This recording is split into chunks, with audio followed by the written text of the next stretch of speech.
Hola, ¿qué tal? ¿Cómo están? El día de hoy estamos de manteles largos porque está con nosotros Diego Enrique Osorno, autor de En la montaña, publicado por la editorial Anagrama.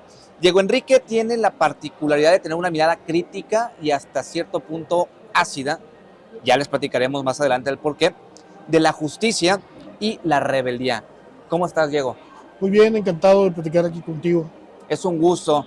¿Cómo nace este proyecto? ¿Cómo nace la intención de contar este viaje y también lo que te enfrenta el camino?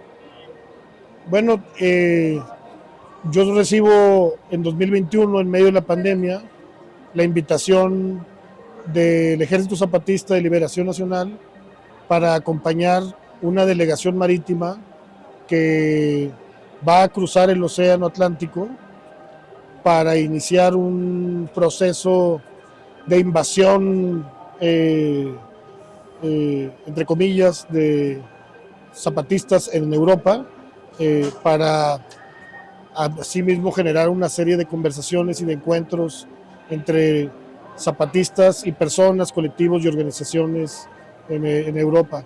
Y, y a partir de esa invitación, digamos que varios, eh,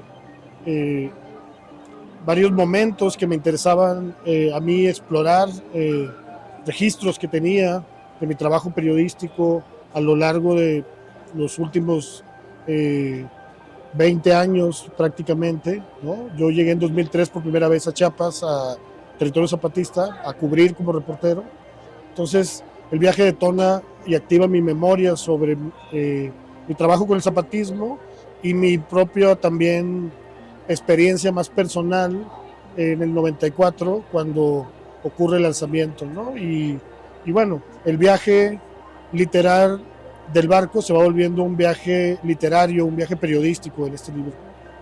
Justo hace ratito platicábamos, yo creía que el Ejército Zapatista de Liberación Nacional ya no existía o estaba ya completamente en una decadencia. ¿Es un resurgir con este viaje? A mí, bueno, en realidad el movimiento zapatista no solo está vivo, sino que está más vivo que cuando ocurre el alzamiento en 1994. ¿En qué sentido está más vivo? En que en aquellos años, pues había un proceso, pues primero de guerra con el ejército. La guerra dura 12 días, digamos, de enfrentamientos muy directos, aunque el ejército continúa haciendo ataques de diversos tipos y todavía hay guerra, digamos. Y después vienen diálogos, vienen operaciones especiales para capturar al subcomandante Marcos en el 95, viene la creación de toda una política de contrainsurgencia que deriva en grupos paramilitares, con masacres como la de Acteal, que ocurren en diciembre del 97, donde mueren 45 mujeres, niños y ancianos indígenas mientras rezaban, ¿no? En la comunidad de Acteal, un grupo de las abejas, un grupo cercano al zapatismo, ¿no? Aunque desde la perspectiva, pues, de la fe católica, ¿no? Desde el movimiento de bases católicas. Eh, es un momento donde hay mucha mediatización del zapatismo. Obviamente hay un devaneo sobre la figura del subcomandante Marcos, que se vuelve un icono hasta global. Pero ellos, justamente, que es algo que cuento en el libro, empiezan a, a, a tener menos interlocución con el poder y empiezan a construir en los territorios que recuperaron, porque hay que recordar que el alzamiento implica, pues, la recuperación de muchas tierras donde se habían colocado fincas de ganaderos y de otros explotadores de Chiapas. Pues sobre esos territorios, pues, ellos han venido construyendo de manera cotidiana un sistema al margen del sistema político, ¿no?, que tenemos. Y ese sistema está vivo, y no solo está vivo, sino que ha resistido la barbarie de nuestra democracia. En estas comunidades zapatistas, la violencia atroz de nuestra democracia, pues no ha ocurrido, afortunadamente. Aunque en los últimos años es cada vez más amenazante lo que está pasando ahí en Chiapas, y particularmente en las zonas aledañas a las comunidades zapatistas.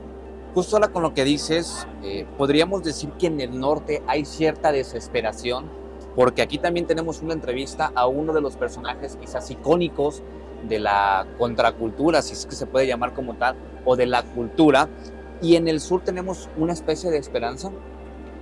Bueno, es un poco el diálogo que establece esta crónica, ¿no? Es uno de los diálogos, ¿no? Otro diálogo, pues precisamente es el de la guerra y la paz, otro diálogo es el de civilización y barbarie, pero sí, creo que la muerte y la esperanza, ¿no? Son dos maneras con las que yo estoy abordando el sur del país a través de la insurrección zapatista y el norte del país a través de la guerra del narco, ¿no?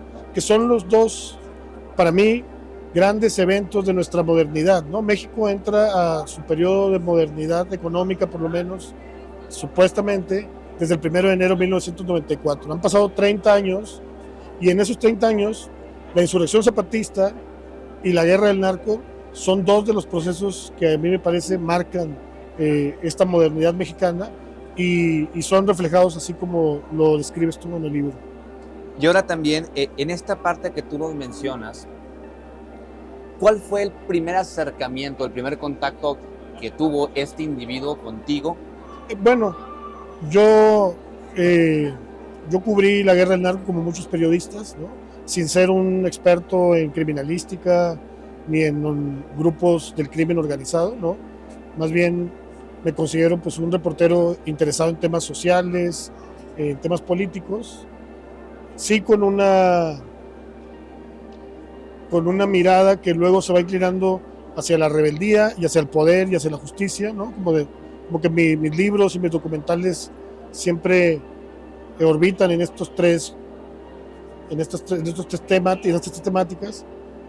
Y la guerra del narco es un proceso del que yo quisiera todavía seguir profundizando y entendiendo. Entonces en ese tenor he estado investigando, ¿no? Y como lo que pasó, ya no desde la vivencia que me tocó como reportero, sino más bien desde la retrospectiva y de las posibilidades que da el paso del tiempo para ciertos testimonios. Entonces, el encuentro con él se da en ese contexto, ¿no? Tenemos como unas cuantas semanas de conversaciones previas a través de intermediarios, ¿no? Que él tiene como de emisarios, y finalmente pues se da este encuentro en la primavera del 2021, ¿no? Y el encuentro, pues bueno, yo publico en el libro como mi impresión del personaje, ¿no? Hay algunas líneas, pero como no es un libro sobre el Mayo Zambada, sino más bien es una crónica sobre este viaje del zapatismo por la modernidad en medio de esta violenta democracia mexicana que tenemos.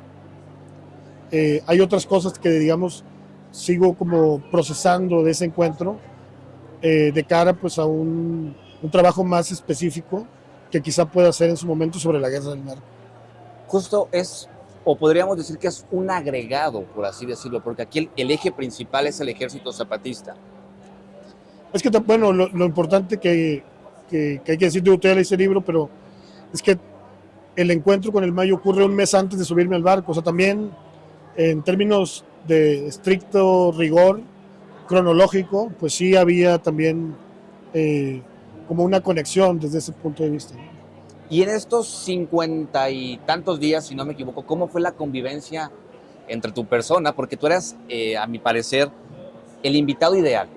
Pero ¿cómo fue la convivencia contigo y con los demás individuos?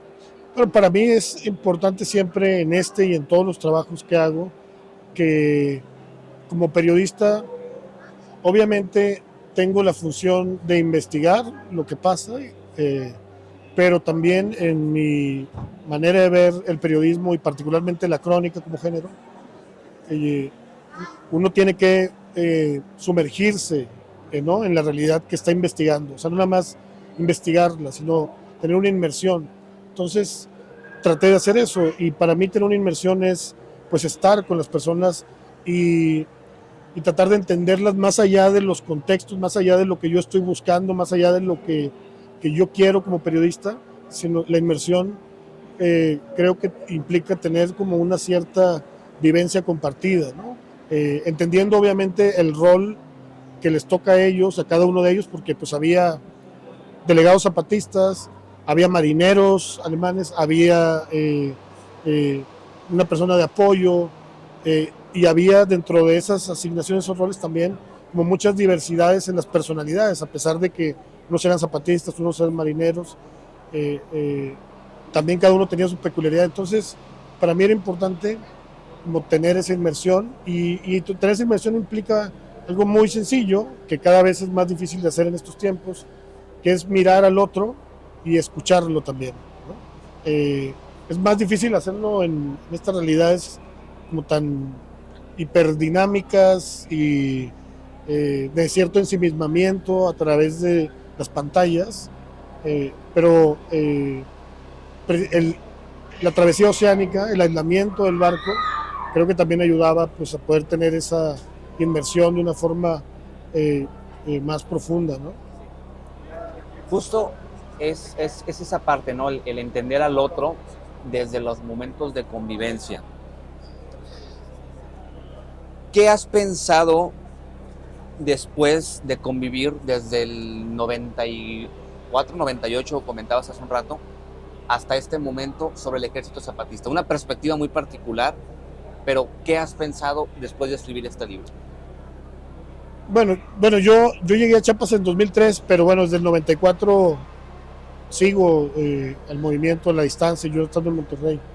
Y es algo que el libro tiene un primer capítulo, se llama Puerto de Salida, Sombras, y tiene un segundo capítulo que se llama Escala, Metamorfosis. En el primer capítulo trato de plantear esto que platicábamos, como del diálogo entre el norte y el sur, y también tengo como personajes y eventos céntricos, ¿no? O sea, como esfuerzos como el de Javier Sicilia, como el de algunos escritores como Sergio González Rodríguez, o periodistas como Javier Valdés, o cineastas como Tatiana Hueso o Astrid Ronderos, de entender como este diálogo entre civilización y barbarie, ¿no?, que ocurre en el país.